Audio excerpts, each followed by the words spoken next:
Alexander and the Wind-Up Mouse by Leo Leone.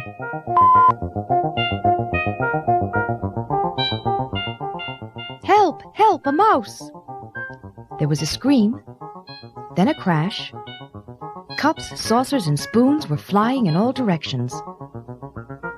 Alexander ran for his hole as fast as his little legs would carry him.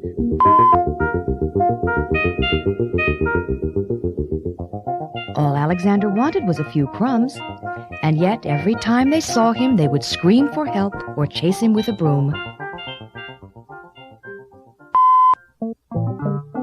One day, when there was no one in the house, Alexander heard a squeak in Annie's room. He sneaked in, and what did he see? Another mouse! But not an ordinary mouse like himself. Instead of legs, it had two little wheels, and on its back there was a key. "Who are you?" asked Alexander. "I am Willie the Wind-Up Mouse, Annie's favorite toy. They wind me to make me run around in circles. They cuddle me, and at night I sleep on a soft white pillow between the doll and a woolly teddy bear. Everyone loves me." "They don't care much for me," said Alexander sadly. But he was happy to have found a friend. "Let's go to the kitchen and look for crumbs," he said. "Oh, I can't," said Willie. "I can only move when they wind me. But I don't mind. Everybody loves me." Alexander, too, came to love Willie. He went to visit him whenever he could. He told him of his adventures with brooms, flying saucers, and mousetraps. Willie talked about the penguin, the woolly bear, and mostly about Annie. The two friends spent many happy hours together. But when he was alone in the dark of his hideout, Alexander thought of Willie with envy.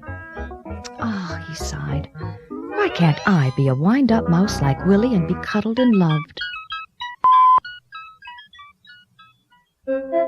One day, Willie told a strange story. "I've heard," he whispered mysteriously, "that in the garden at the end of the pebble path, close to the blackberry bush, there lives a magic lizard who can change one animal into another." "Do you mean," said Alexander, "that he could change me into a wind-up mouse like you?"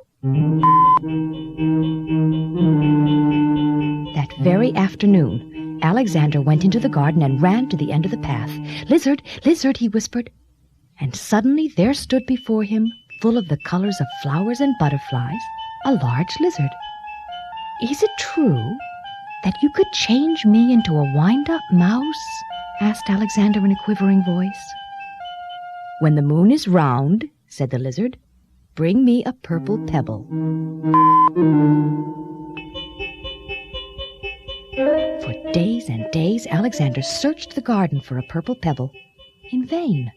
He found yellow pebbles and blue pebbles and green pebbles, but not one tiny purple pebble.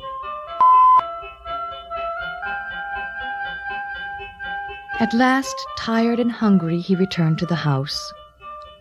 In a corner of the pantry, he saw a box full of old toys, and there, between blocks and broken dolls, was Willie.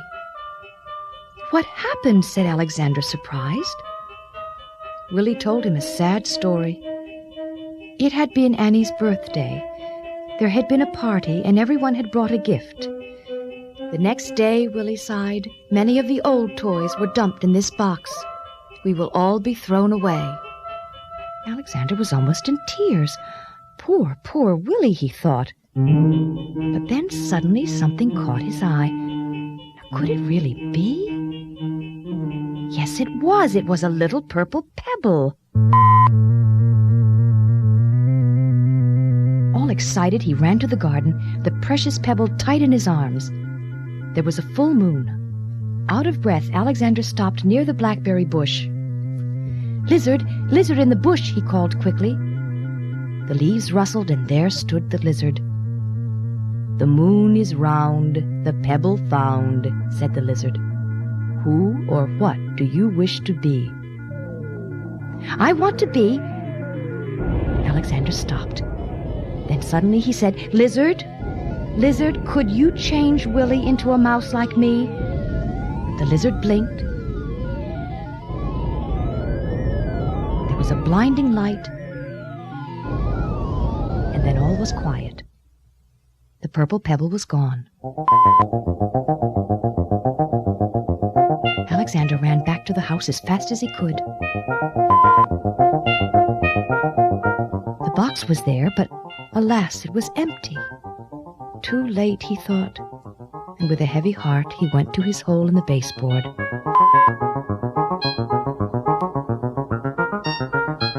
Something squeaked. Cautiously, Alexander moved closer to the hole. There was a mouse inside. "Who are you?" said Alexander, a little frightened. "My name is Willie," said the mouse. "Willie!" cried Alexander. "The lizard! The lizard did it!" He hugged Willie, and then they ran to the garden path, and there they danced until dawn.